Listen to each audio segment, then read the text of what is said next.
আপনারা জানেন প্রায় 5 বছর পর 2024 সালের 22শে জানুয়ারি ভারতবর্ষের প্রধানমন্ত্রী শ্রী মোদীজি তিনার উপস্থিতিতে সেখানে রাম মন্দির প্রতিষ্ঠা হয়েছে। আমরা ভারতবর্ষের 40 কোটি মুসলমান কেউ কিন্তু তার বিরোধিতা করিনি। তারা তাদের ধর্ম বা সুপ্রিম কোর্টের দেওয়া জায়গায় সিদ্ধান্তকে সম্মান ভারতবর্ষের অমুসলিমরাও যেমন করেছে, তেমনি মুসলিম সম্প্রদায়ের মানুষ আমরা 40 কোটি ভারতবর্ষের মুসলমান সম্প্রদায়,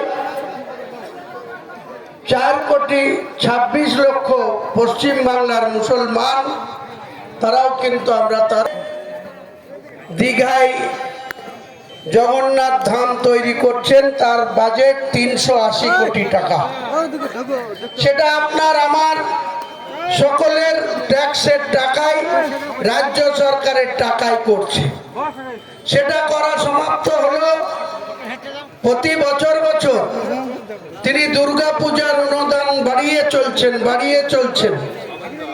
ইমামদের যখন ভাতা দিতে শুরু করলো 2500 টাকা, এত ইমামরা আন্দোলন করলো, তৃণমূলের মিটিং মিছিলে যাচ্ছে, ওসিরা ডাকলেই ইমামরা গিয়ে ওসিদের কাছে গিয়ে ধর্ণা দিচ্ছে, কিন্তু তাদের দাবি কোনো মতেই মমতা ব্যানার্জির কানে ঢুকছে না।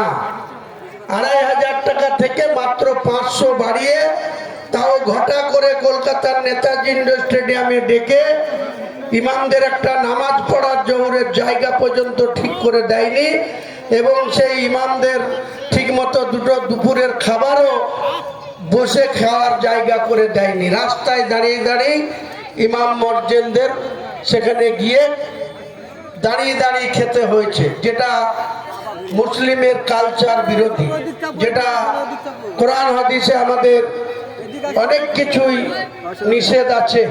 সেটাকেও সেই সব ইমামরা মমতা ব্যানার্জির উপস্থিতিতে, ফিয়াদ হাকিমদের উপস্থিতিতে মাত্র 500 টাকা বাড়ালো। 1000 টাকা মসজিদদের ছিল আর 2500 টাকা ইমামদের ছিল।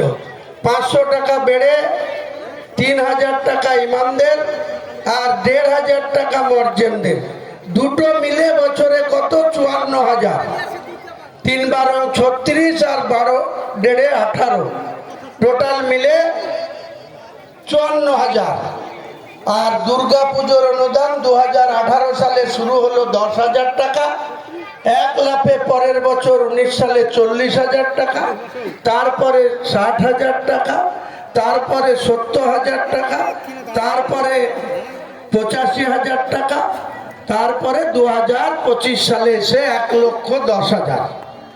আর তিনি মুখে ঈদের ময়দানে রেড রোডে গিয়ে একজন ব্রাহ্মণ মহিলা, তিনি কিছু মুসলমানকে টুপি পরিয়ে নন বেঙ্গলি মুসলমান জাভেদ খান, ববি হাকিমদের মাথায় হাত বুলিয়ে রেড রোডে গিয়ে তিনি বলছেন, যে গরু দুধ দেয় তার লাথি খাওয়া ভালো। মুসলমানদের শুধু দুধ দেওয়ার জন্য মমতা বন্দ্যোপাধ্যায় পুষে রেখেছেন।